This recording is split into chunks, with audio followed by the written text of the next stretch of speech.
បាទសូមលំអរកាយគោរពនឹងជម្រាបសួរទៅដល់ពុកម៉ែបងប្អូនទាំងអស់គ្នាដែលនិយមលេងនៅឆ្នោតយួនក៏ដូចជា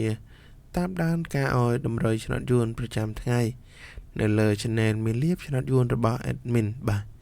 ចឹងថ្ងៃនេះដែរមកជួបជាមួយនឹងការឲ្យតម្រុយថ្មីនៅសារៈថ្ងៃថ្មីថ្ងៃទី2ខែ1ជាស្រ័យណាខែ2 2026បាទចឹងឃើញថាតម្រុយការពីម្សិលមិញដែល Admin បានដាក់ជូនពុកម៉ែបងប្អូនឃើញថាมันបានចូលច្រើនទេណាពុកម៉ែបងប្អូនយើងបានចូលចំអស់នៅ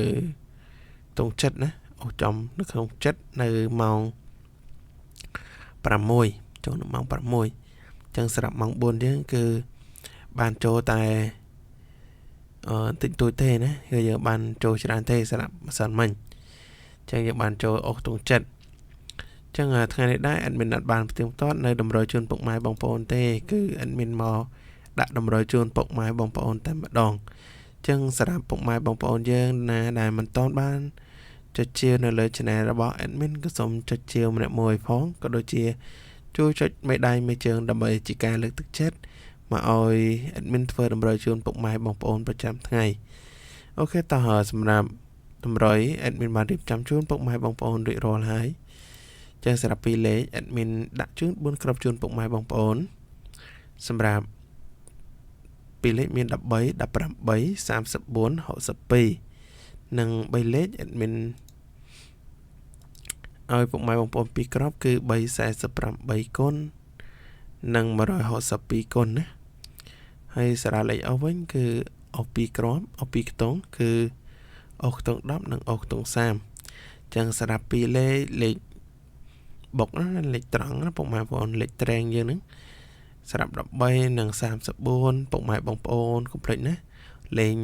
រងចុះមួយលេខឡើងមួយលេខក៏ដូចជា18 62កុំភ្លេចណាពុកម៉ែបងប្អូនលេងគុណត្រឡប់18 81 62 26ណាហើយសម្រាប់3លេខយើងដែរពុកម៉ែបងប្អូនដែលយកទៅផ្សងសំណាងយើងលេងគុណត្រឡប់ទៅណាយើងលេងគុណត្រឡប់ទៅដើម្បីជាការងាយស្រួលពួកយើងចាក់ត្រង់អត់ងាយចាញ់ទេណាពុកម៉ែបងប្អូនយើងតើតែយើងគុណត្រឡប់ហើយសម្រាប់លេខអក៏ដូចគ្នាដែរសម្រាប់ពុកម៉ែបងប្អូនស្រឡាញ់ពេញចិត្តអស់ខ្ទង់10ពុកម៉ែបងប្អូនអាចអស់ខ្ទង់10សម្រាប់ស្រឡាញ់ខ្ទង់30យើងអស់ខ្ទង់30ណាតើបើសិនណាពុកម៉ែបងប្អូនយើងមានថវិការៀងក្រែដែរយើងដាក់ទាំងពីរទៅណា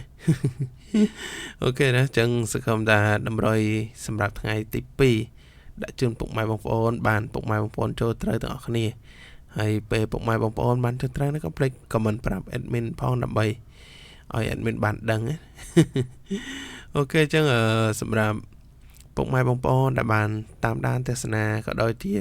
គាំទ្រនៅលើ channel មានលៀបឆ្នោតយួនរបស់ admin ណាដែលតែងតែ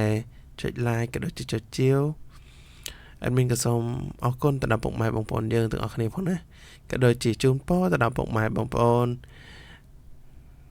រកទទួលទានមានបានទៅណាមកណាទីចិត្តទីឆ្ងាយប្រកបដោយសុខសុវត្ថិភាពចឹង admin មិនមានអីច្រើនទៀតទេចឹង admin ក៏សូមគោរពលាជួបគ្នាជាមួយនឹង admin នៅវីដេអូក្រោយៗទៀតណាពុកម៉ែបងប្អូនយើងបាទសូមអរគុណសូមគោរពលា